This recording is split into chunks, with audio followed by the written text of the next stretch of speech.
शुभ मुहूर्तम क्षेमम कल्याणम आयुः आरोग्यैश्वर्यम हर हर महादेव हर स्वस्ति नेति यजमान भाले तिलकम कुर्यातः।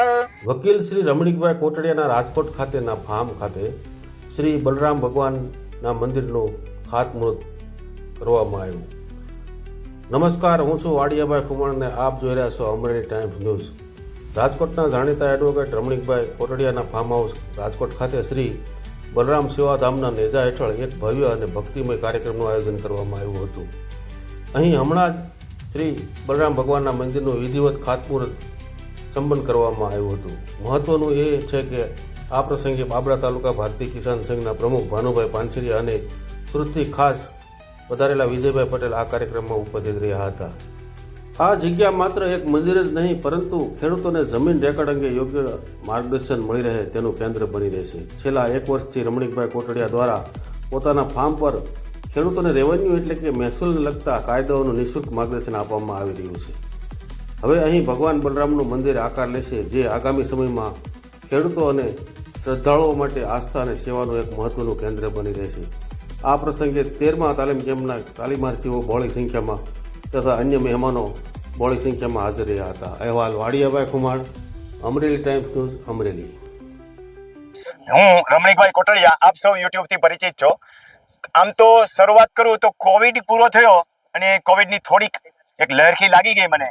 ત્યાર પછી એ દરમિયાન ખેડૂતોને હું જુદા જુદા માર્ગદર્શન કોઈ ફોન દ્વારા, કોઈ મિત્ર આ જગ્યાએ જે આપણે બેઠા છીએ 3 ગામના ખેડૂતો એનું ગ્રુપ બનાવ્યું અને એને માર્ગદર્શન આપતો હતો. એમ કરતા કરતા અહીંયા જ વાડિયા સાહેબ જે પિક્ચર ઉતારે છે એમની પ્રેરણાથી, એમના કહેવાથી, આમ તો એમ કહ્યો કે એ મારી પાછળ પડી ગયા કે હવે યુટ્યુબમાં આવો, એક ઇસ્યુ બનેલો એટલે ત્યારથી યુટ્યુબમાં આવ્યો અને ત્યાર પછી ફેસબુકમાં અને એના માધ્યમ દ્વારા થઈ અને ખેડૂતોને માર્ગદર્શન આપું છું. ખેડૂતોને લગભગ 4 વર્ષ માર્ગદર્શન આપ્યા પછી મને વિચાર આવ્યો કે ખેડૂતોને બધા ગામે ગામ જઈ તમામ જિલ્લાઓના પ્રવાસ કરી અને ખેડૂતોને રેવન્યુ બાબતે જાગૃત તો કરું છું, પણ એ જાતે કામ કેવી રીતે કરી શકે. ઘણા બધા ખેડૂતો એવા છે કે થોડુંક માર્ગદર્શન આપી દો, જાતે કામ કરી શકે. એટલે આ તાલીમ કેમ્પ શરૂ કર્યા. શરૂઆતના 4 તાલીમ કેમ્પ સુધી તો છેડા માંડ ભેગા થતા હતા, પણ ત્યાર પછી 4થા તાલીમ કે પછી વિજયભાઈ જેવી વ્યક્તિઓ આવવા માંડી ગઈ.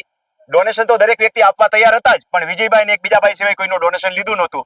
પણ પછી મારી પાસે ફંડ વધવા માંડી ગયો. જે કોઈ એમ કે મારી પાસે આટલી ફી છે તો એટલી ફીથી પણ આવે છે અને તાલીમ લઈ જાય છે, તેમ છતાં ફંડ વધે છે.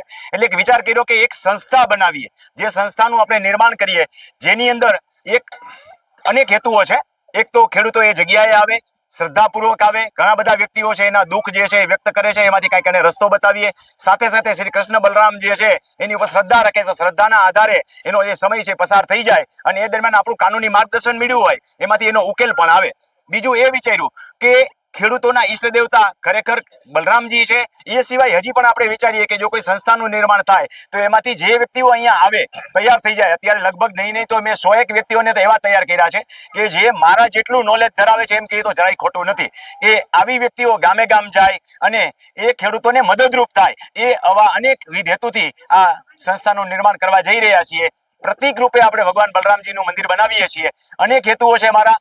તહેવારોની અંદર પણ હું કહું છું કે જે ખેડૂતો સૌરાષ્ટ્રમાં આવે એને આપણે રહેવાની અને અહીંયા જમવાની એવી સુવિધાઓ ઊભી કરીએ. તો કોઈ સંસ્થા હોય તો એના માધ્યમ દ્વારા આપણે સુવિધાઓ ઊભી કરી શકીએ અને ભગવાનના બલરામજીના આશીર્વાદ હશે તો આ સંસ્થાને આપણે, એક ભાઈએ હમણાં જેમ કીધું મહારાજે કે રાજકોટ પૂરતી મર્યાદિત નહીં, એમાંથી પ્રેરણા લઈને દરેક જિલ્લાની અંદર એક આવા સેવા કેન્દ્રો પોતપોતાની રીતે ઊભા કરે અને મારી પાસેથી તાલીમ લઈ જાય અને અન્ય વ્યક્તિઓને મદદરૂપ થાય, એવો આપણો આશય છે.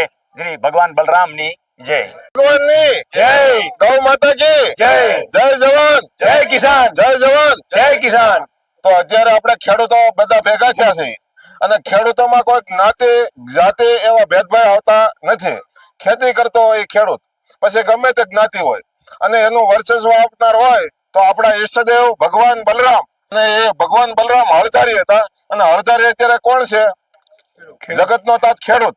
તો જગતનો તાત ખેડૂત છે, એનો અત્યારે ગણો તો કોઈ નથી. ઉપર આબ, નીચે ધરતી અને વચ્ચે વાવાઝોડું આવે તો એ પણ એ સમયમાં ભગવાન જે રક્ષણ કરે, કારણ કે હરિસાવીના પાંદડું પણ હલતું નથી.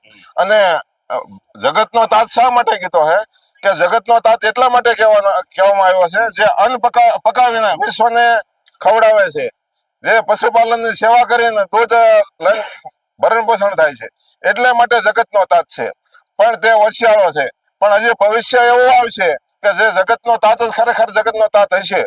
એટલે એના ઉપર લક્ષ આપી અને ભગવાન બલરામનું ધામ જે સાહેબે બનાવ્યું છે એ મારા મત પ્રમાણે ભારત લેવલે ભગવાન બલરામ ધામ આ પહેલું છે. અને અહીંથી ખેડૂતોને નિત નવા આયોજન મળે, ખેડૂતોને રાહબર એવા રમણીકભાઈ કોટડિયા, ખેડૂતોના ભગવાન એવા રમણીકભાઈ કોટડિયા, કે આ યુગમાં અત્યારે ખેડૂતોને રાહબર બનવાનું કે ખેડૂતોને હાસા શબ્દની સલાહ આપવાનો કોઈને સમય નથી. અને આ પવિત્ર જે બલરામ ધામ બની રહ્યો છે એનું આજે ભૂમિપૂજન થયું છે. તો એ ભૂમિપૂજન નિમિત્તે ભગવાન બલરામ પાસે અને એમના નાના ભાઈ કૃષ્ણ પાસે એવી શક્તિ માગવી કે ભવિષ્યમાં ખેડૂત જગતનો તાત છે એ હકીકત જગતનો તાત રહે અને એને કોઈનું હોશિયાળું ન થવું પડે અને વિશ્વ નિર્ભવ એનાથી બને અને એ સદા આગળ વધતો રહે એવી ભગવાન બલરામને પ્રાર્થના.